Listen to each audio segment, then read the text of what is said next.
Okay, guys, so I'm starting not to know about this whole YouTube thing because, like, I don't have anything to make content on. Like, I'm just running out of ideas, guys. I don't know if I'm going to be putting out any videos soon.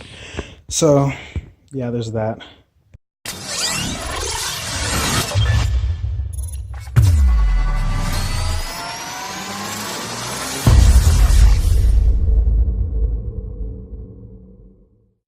Hello, everybody, and welcome to my 38 subscriber special. In all seriousness, I was gonna make like a 25 subscriber special just for like a joke, like a gaff or something. But you guys have been kind of killing it on the subs recently, so I had to change the numbers. It's not funny anymore. Anyway, so because you guys have been subscribing, I said I'm going to make more content. I'm back home for the winter, which means I've got all my airsoft stuff, which means I can start making more stuff. And the first thing I'm going to do is do some reviews. So today, we're going to be looking at one of my favorite guns, the CYMA M870 Tri shotgun.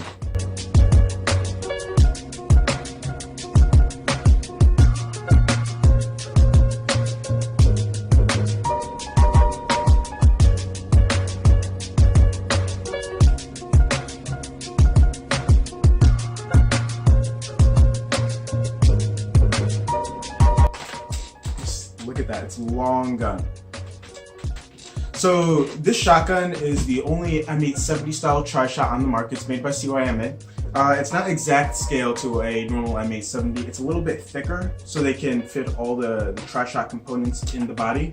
But other than that, it works like a normal tri-shot. Pump action. It takes standard Tokyo Marui 30 round style shell type magazines. And so if you guys see my video, you know my review is going to be pretty biased because I love this gun. I've had it for well over 2 years now, probably closer to 3, and has not failed me even a little bit. First off, let's go over the construction of the gun. So the only metal part of the gun is the internals, the trigger. First off, look at this trigger. Look how short that is. Look how, for a Springer, that's like really good. There's no pull on that at all, no resistance. Real short trigger. Sorry, anyway, besides the internals is the outer barrel here, the inner barrel too.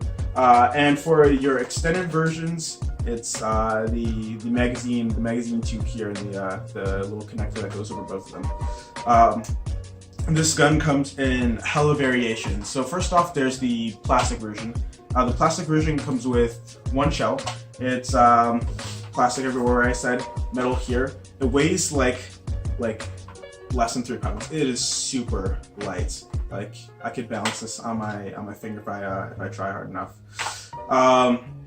It also comes in a metal version. Both versions have a short type. The short type can either have a full stock like this, it can have a folding SPA style stock, or it can have no stock, I think. It was just a little pistol grip. And then you got the long type, again with the folding stock option and then the full stock. I went with the long type, not because it's any better. Actually, it's probably worse because the inner barrel on all the types is the same length. So the inner barrel on this stops like right here or something, somewhere in there. But just because it looks absolutely amazing. The gun's only $55. It's probably like $60, $70 when it's not on sale.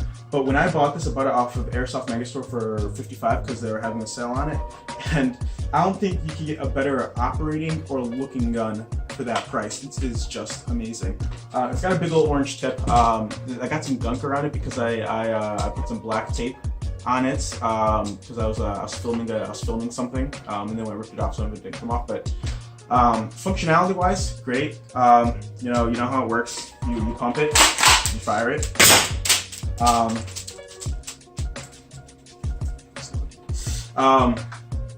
At least there are rounds still in the chamber. The shell catcher's empty. You pump it and you fire it. It fires 3 shots. Each shell holds 30 rounds, so you get about 10 shots per shell. Only comes with 1 shell again. So I went out and I bought 6 extra, and I also got a little shell catch. This thing does wonders. Originally I was running the shells in my pocket, and it's just slow to reload that way. When you have this, reloads go like that. It's so useful. I would recommend getting one if you pick this gun up. As for other cool features, The dust cover actually moves when you pump it. You see that? I'm not gonna pump it all the way again because if it's still weird, you guys are gonna hate me and roast me in the internet. But like it moves back and forth as you pump. So again, I got the size because it's terrifying. It's so much fun to play with something that just looks like this and makes people cringe when you point in their direction like this. Build quality again is top notch. The first game I used this, I slid it across the floor for about 10 feet. That's why if you can see right here, the stock is scuffed up. What was happening is I had to run across a opening where people were shooting through, and I didn't think I could run fast enough if I had the shotgun in my hand. So I just grabbed it right here, I put it on the ground, and slid it across to the next cover point, and then I sprinted to that point, picked it up, and works fine. The only thing is actually when I picked it up to make this review, you got a small crack right there. You can't see it, but if I flex the gun, maybe you can see it opening. Speaking of flex, there's no wobble in the gun, or very little wobble. A lot of the flex just comes from the gun being plastic, so if you do try hard, you can it'll creak and you can hear it go side to side. And the pump wiggles a little bit, but it's not going anywhere. It can only go in two directions, back and forward. And again, you guys gotta remember this gun is super cheap. For something so cheap, it is great in CQB. First off, I'll tell you something about the ammo you should use. So you can use, I would recommend using .2s or .25s for different reasons. .2s, if you fire a .2, by 20 feet, you're just gonna get a little spread with your BB. So start moving apart like that, and that's great if that's what you're looking for. If you want to try and maybe hit multiple people at one time, or you're trying to go for that true shotgun effect. If you load it with .25s, the shells act like, or the BBs act like a slug, where they're all going to go straight and they're all going to follow each other in the same direction. I personally use .25s, just because I like the consistency of them, and also I like hitting people with all three shots. Talking about consistency, if you look down the bore, you'll notice there are no sights on this gun at all. Personally, that's obviously a disadvantage for a lot of people. For me, I don't mind, because if you just look down, again, this is the full length there. If you look down, the barrel is so long. I just use the top of the barrel. I guess kind of like a shotgun rib. And I don't think I've ever missed a shot where I would say, man, if I had iron sights or if I had a scope on this, I would have made it. And if that's something you're really looking for, you can just take any piece of Picatinny rail, just glue that right to the top, or maybe even drill if you know what you're doing, or take the components out, and then just mount something up on there. But personally, I'm not going for the super tactical look. I want this to look like it's a shotgun that you pick out of your dad's closet and you're defending your house or something. But yeah, personally, this is just one of my favorite guns. Differences from other tri-shots, I think the only big one is that the catch for the door where you put the shells, I think on other tri-shots it's on the other side. That doesn't make any sense to me. At least for right-handed shooters, this makes the most sense. So I don't need to press anything with my other hand. I can just hit it from the same side I am manipulating the trigger from. Another thing that hasn't worked too well for me all the time is that this door. Sometimes when a shell is loaded, the door won't open. Yeah, like right now it's upside down, but right now when I'm pressing the mag catch and it's not opening. Same right here. So sometimes you gotta give it a little force. So what I do, I might hit it and I might shake it, and the shell falls right out. I'm not worried about the shell because it's really just a plastic case with a spring inside, and it doesn't hurt the shotgun at all. But that's a disadvantage. I do really wish that when I hit the shell, the door would open every time when it's loaded. I'm pretty sure the shell puts some sort of pressure on the door. That's why when it's unloaded, it works every time. But if I have a shell on there, then it won't come out. That's something I really wish it did right. You have an in-trigger safety right here.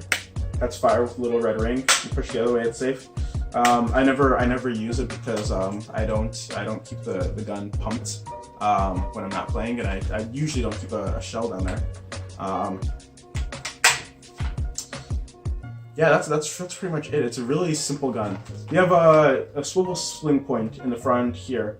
That's metal, and then you've got an in stock sling point right here in the back. So if you do want to run this on your back, you can. I don't know why you really would want to, because the effective range about this is probably only 50, maybe 100 feet if you're running the .25s. So yeah, I would say that this is not an outdoor gun. I would not use this in a woodland type scenario. You're just gonna, that's again when the without the sight and just with the effective range of a spring powered shotgun, it's not going to work as well as a AEG. That being said, for CQB, it dominates, really. If you watch some of my videos where I'm playing with this thing, I'm not having any trouble keeping up with AEG players. And I think I'm having more fun. You can do a lot of tactical reloads. People scream when you point it at them. This gun's great for surrender kills if you're into that kind of thing, because most people, I feel like if they turn around and see this in their face, they're not going to shoot back or not take the courtesy. It's just an all-around great gun for the price. And so this is the reason I picked this up is because I didn't have any shotguns. I don't have any tri-shots besides this. And also sometimes, you really want to buy a gun, but you don't want to drop the $150, $200, $300, $400, whatever, on a new AEG. And I wanted something I could just kind of play around with as an alternative to my G36 or any other rifle I'm running. So that's why I have this. Okay, so if you're only looking for the review, that's it. I would buy this gun 100%. Again, $55, multiple years. The only problems I have is the sticky door, and I guess that small crack in the plastic receiver that I didn't even notice until today. But just for the performance you get out of this gun is well worth the price.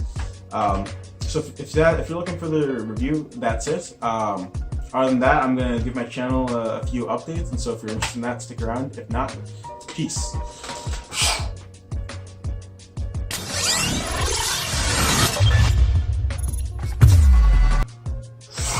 And we're back. So, winter now, which means I can start producing content. You guys don't know, but I go to school very far from my home. So when I'm at school, I don't have access to any of my equipment or gear or anything I might buy, because if I buy something for airsoft, I just send it home and I have to bring it to school. So I guess my channel kind of works in seasons. In the winter and in the summer, I'm actually producing content, and then throughout the year, I'm releasing said content. So a lot of my gameplay videos are actually occurring on the same day, just multiple games, and I split them up, I edit them, and then I release them for the internet to enjoy. That being said, Christmas is right around the corner, which means that's National YouTube Unboxing Season. So I think I might do some unboxings too. I got a whole bunch of boxes in the mail, and I'm getting some things for Christmas that I think you guys are really going to enjoy. So if you're into that type of thing, stick around, leave a like, leave a sub, and I'll see you in the next one. Peace.